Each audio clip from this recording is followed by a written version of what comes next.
নমস্কার বন্ধুরা, আজ ডালের বড়া বানাবো। মুসুর ডাল দেখতে পাচ্ছেন, মুসুর ডালকে ভিজিয়ে রাখবো। ভিজিয়ে রাখার পর সেটাকে পেস্ট করে নিয়েছি এখানটায়। তার সঙ্গে লাগবে একটুখানি পেঁয়াজ কুচি আর একটুখানি লঙ্কা কুচি। এবার ডালের মধ্যে দিয়ে দেব পেঁয়াজ কুচি,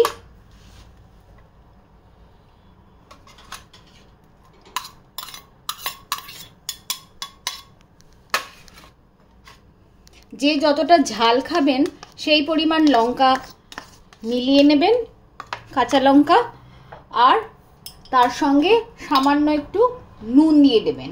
যে যতটা স্বাদ অনুসারে নুন দিয়ে দেবেন। কড়াইতে তেল ঢেলে নেব বড়া ভাজার জন্য। যতক্ষণে তেলটা গরম হবে ততক্ষণে আমি ডালের সঙ্গে এই পেঁয়াজ আর লঙ্কা কুচিটাকে ভালো করে মিশিয়ে নিচ্ছি। বিকেলে স্ন্যাক্সে চায়ের সঙ্গে আপনারা খেতে পারেন, বা এমনি সময়েও কখনো ইচ্ছে হলে গরম ঘি ভাতের সঙ্গেও এই ডালের বড়া খেতে বেশ ভালো লাগে। ট্রাই করে একবার দেখতে পারেন। বাঙালি বাড়িতে এরকম নানান সময় বেশ ভালো লাগে খেতে।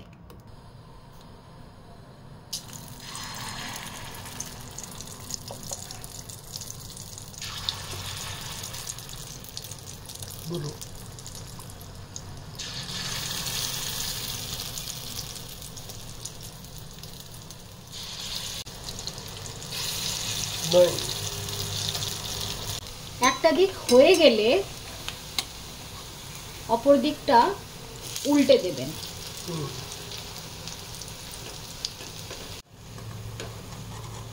ভাজা হয়ে গেছে ডালের বড়া, প্লেটে সার্ভ করে দেব।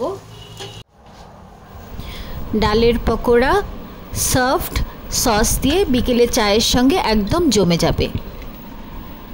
ভালো লাগলে ভিডিওটা লাইক করবেন, শেয়ার করবেন, যা আপনাদের মনে হয় কমেন্ট করতে ভুলবেন না।